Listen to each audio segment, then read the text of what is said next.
जी, hello दोस्तों, मैं हूँ कमर सीमा, उम्मीद है आप लोग ठीक होंगे। दोस्तों भारत और फ्रांस के दरमियान एक आउटस्टैंडिंग किस्म की डिफेंस पार्टनरशिप सामने आई है, which is very comprehensive, deep and बड़ी वो जिसे कहते हैं ना, अगर आप वो जॉइंट स्टेटमेंट देखेंगे तो आपको पता चलेगा। बहरहाल, फर्स्ट यू मस्ट अंडरस्टैंड कि भारत ने और फ्रांस ने क्या किया। जो डिफेंस एक कॉपरेशन है उसको इंटेंसिफाई करना है अंदर under the defence industrial road map. India basically क्योंकि बिजनेस माइंडेड है वो, तो वो कहते हैं जी हमने हर चीज़ खुद बनानी है। फ्रेंच कहते हैं ठीक है तुम ले लो सब कुछ, लेकिन पैसे दो। 10 साल बाद किसने क्या देखा क्या होगा, 20 साल बाद क्या होगा। एंड आई थिंक उनको ये भी पता है कि it will take them lot of time to actually manufacture and all that. समझ रहे हैं। सो डिफेंस कोऑपरेशन जो है under the defence industrial road map जो है ना, वो उन्होंने बना रहे हैं। दूसरा वो क्या कर रहे हैं कि वो एनुअल डिफेंस डायलॉग करेंगे डिफेंस मिनिस्टर्स के बीच में। ये मैं क्यों बोल रहा हूँ, because Pakistan needs to be very concerned and careful. आपको पता है फ्रांस के हवाले से Pakistan doesn't have that kind of level of partnership with the France. India मना कर देता है ना।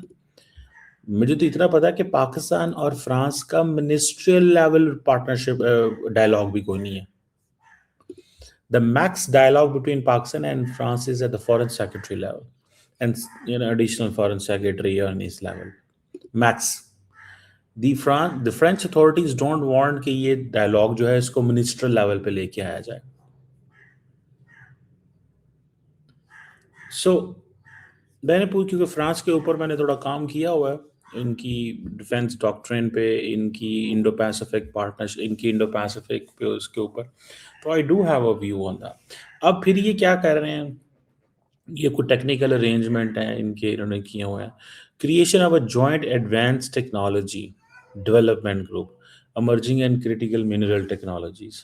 यहाँ से आप अंदाज़ा लगा लें, creation of a joint advance technology development group for critical and emerging military technologies. यानी कि मिलिट्री टेक्नोलॉजी और क्रिटिकल एंड इमर्जिंग टेक्नोलॉजी में भी ये चाहते हैं कि इंडिया और फ्रांस की ये पार्टनरशिप होनी चाहिए। मैं तो सिर्फ इसको इस लेंस से देख रहा हूँ that the French have come very close, they have come very close with the Indians. बहुत करीब आ गए, बहुत ही करीब आ गए। And which is of course every western country which comes closer to India in terms of technology transfer, in terms of defense technology, obviously Pakistan के कान खड़े हो जाते हैं। देन एक और इन्होंने साइन किया है कि जी डिफेंस स्पेस कोऑपरेशन, ये भी 2024 का है। फिर इन्होंने मेजर डिफेंस जो जो जिसे वो कहते हैं ना प्लेटफॉर्म्स, जो इन्होंने वो करने हैं, प्रोक्योर करने हैं, उसमें राफेल का है, 26 Rafale marine fighter jets, fighter aircraft and engine manufacturing under make in India. यानी कि फाइटर एयरक्राफ्ट एंड, ये इंडिया ने क्या करना है, जैसे इंडिया ने फ्रांस के साथ वो की है ना, दूसरी जो थी पार्टनरशिप, क्या नाम है उसका यार, ब्रह्मोस वाली, ये इनके साथ करके तो ये आगे जहाज भेजना चाहते हैं। बाय द वे पाकिस्तान ये पहले ही करके मार्केट में जहाज बेच रहा है। जो ये करने लगे ना अभी, पाकिस्तान JF-17 थंडर चाइना के साथ करके अभी कई मुल्कों के जो ऑर्डर पाकिस्तान ने ले लिए हैं। ठीक है, दैट इज सो। तो ये चाहते हैं, एक इनकी होती है MRO, लफ्ज़ बोलते हैं maintenance repair and overall facility. वो इंजन्स की जो हैं, और भारत इलेक्ट्रॉनिक्स और इनके बाकी जो हैं अदारे वो मिलके बनाए। फ्रेंच ने फिर इनका जो पिनाका सिस्टम है उसमें इंटरेस्ट शो किया। ठीक है जी, वो इनको बड़ा सस्ता पड़ता है फ्रेंच को। दूसरी तरफ देखेंगे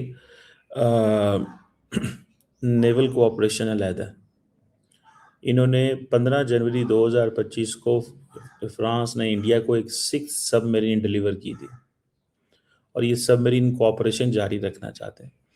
यहाँ पे आके पाकिस्तान थोड़ा लेफ्ट आउट फील नहीं अब करता, पहले लेफ्ट आउट फील करता था जब वेस्टर्न टेक्नोलॉजी हमारे पास नहीं होती थी। अब चाइनीज इतने आगे निकल गए हैं कि चाइनीज खुद, सॉरी, फ्रेंच और यूरोपियंस खुद चाइना पहुंचे हुए हैं।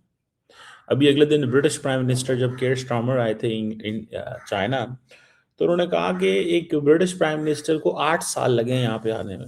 क्यों? क्यों हमारा 8 सालों में आपके यहाँ वजीर आजम नहीं आया? हमें आना चाहिए था पहले, हमें पहले आना चाहिए था, लेकिन हम नहीं आए। वो क्यों नहीं आए? उसकी वजह यह है कि उनको बस बताया गया था कि चाइना दुश्मन है, फलान है, ढमकान है, उनकी वो अपना माइंड सेट था वो। अब वो समझते हैं कि चाइना तो सारे जा रहे हैं, चाइना तो सारे जा रहे हैं भाई। ठीक है जी।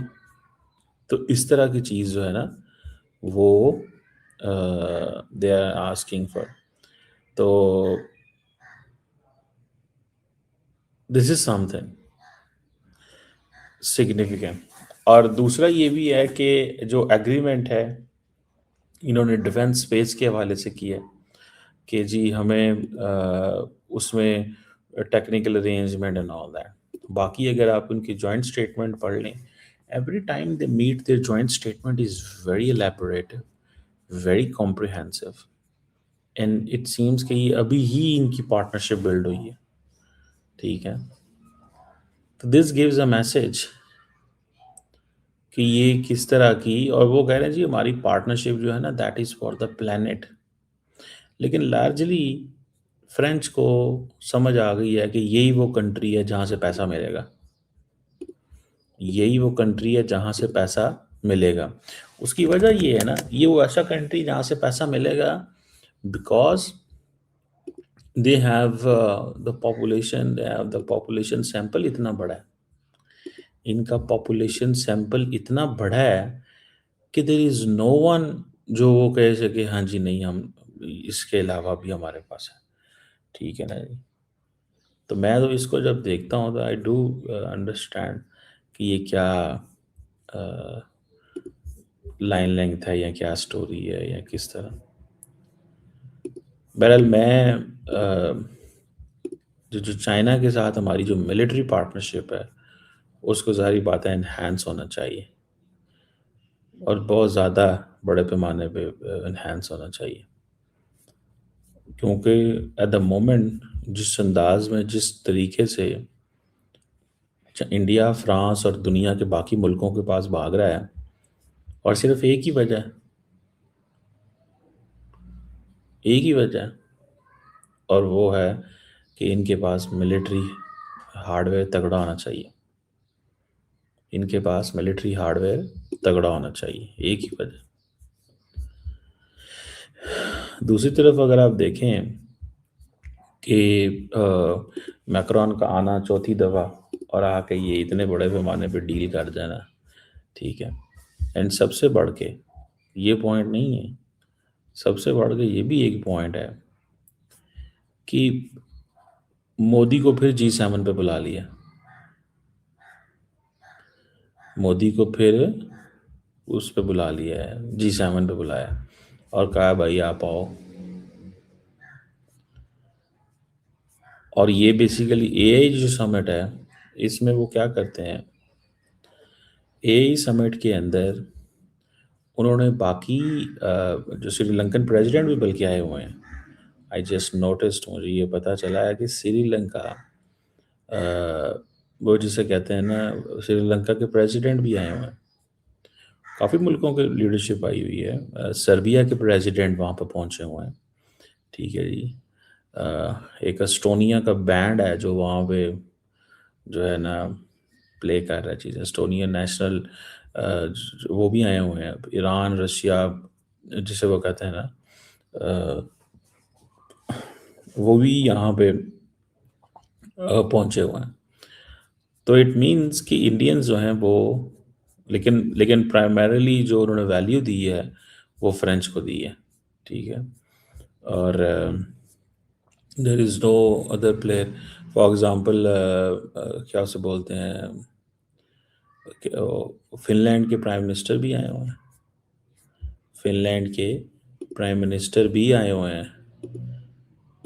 तो इट स्पेन के प्राइम मिनिस्टर भी आए हैं आई थिंक। ठीक है जी। स्पेनिश प्रेसिडेंट आए हैं, फिनलैंड के पीएम आए हुए हैं, स्लोवाकिया के पीएम आए हुए हैं, और आई थिंक स्वीडन की अ, जो लीडरशिप है वो भी आई हुई है। तो यहाँ से आप अंदाज़ा लगा लें कि इंडिया ने अपने एआई एक्सपो को दे वो जैसे कहते हैं ना ग्लोबल करने की के लिए वो इन तमाम मुल्कों को बुलाया हुआ। सो ये एक चीज़ है। और सेशल्स हैं, उसकी भी लीडरशिप आई हुई है। फिर मॉरिशस के जो प्रेसिडेंट हैं वो भी आए हुए थे। तो it's a point, it's really a point जिसको I think many people are trying to make in India के जी हम अब बहुत बड़े गेम के खिलाड़ी हो चुके हैं, हम बहुत बड़ी गेम के खिलाड़ी हैं। सो ये चीज़ है। अब आप देखें कि जितने भी जो लीडरशिप है जो एआई के ऊपर इन्वेस्टमेंट करना चाहती है ग्लोबली, वो इंडिया आ रहे हैं because of the one reason कि इतनी बड़ी मार्केट है कि कैसे इसको इग्नोर किया जा सकता है। इतनी बड़ी मार्केट है कि कैसे इसको इग्नोर किया जा सकता है, सो सिंपल। और उनको ये भी इस चीज़ का पता है कि इसकी पॉपुलेशन, बंदे, रिसोर्सेज, हर चीज़ ही बहुत ज़्यादा है। ठीक है ना, पॉपुलेशन, बंदे, रिसोर्सेज, हर चीज़ ही बहुत ज़्यादा है। तो that gives a sort of वो एक आप कहते हैं ना एक उनको मिलता है कि हाँ जी, जो भी है, जिस तरह भी है, इट्स अ कंट्री जिसको हम यूटिलाइज कर सकते हैं। आपको हर चीज़ यहाँ पे मिल जाएगी। अब देखते हैं कि पाकिस्तान क्या साइंस एंड टेक्नोलॉजी में अपने इन्फ्लुएंस बना सकता है कि नहीं बना सकता। अगले दिन पाकिस्तान के पीएम ने कहा कि हम $1 बिलियन अगले 5 सालों में लगाएंगे। आई थिंक ये बहुत स्लो स्पीड है अगर सही मानों में देखा जाए तो। $1 बिलियन तो मतलब कुछ भी नहीं है। $1 बिलियन तो कुछ भी नहीं है। हमारा सिर्फ ये है कि हमारी जो एक्सेस है या वो है ही सिर्फ डिफेंस की डोमेन में। हमें और वो जिसे कहते हैं ना और स्पेस में जाना चाहिए, और स्पेस में जाना चाहिए। And obviously other than defence भी हमें चीज़ें जो है ना वो एक्सपोर्ट करनी चाहिए, या वो हमारे बारे में ये है कि जी ये दे कांट एक्सपोर्ट मच, ये चीज़ें एक्सपोर्ट नहीं कर सकते, ये दे आर इम्पोर्ट ही करते हैं। तो I think this is significant चीज़ है हमारे लिए। And this is where we need to invest in AI, because असल में मसला ये आ रहा है कि अगर आप ये इमर्जिंग टेक्नोलॉजी में पैसे नहीं लगाते, अपना फ्यूचर देखें।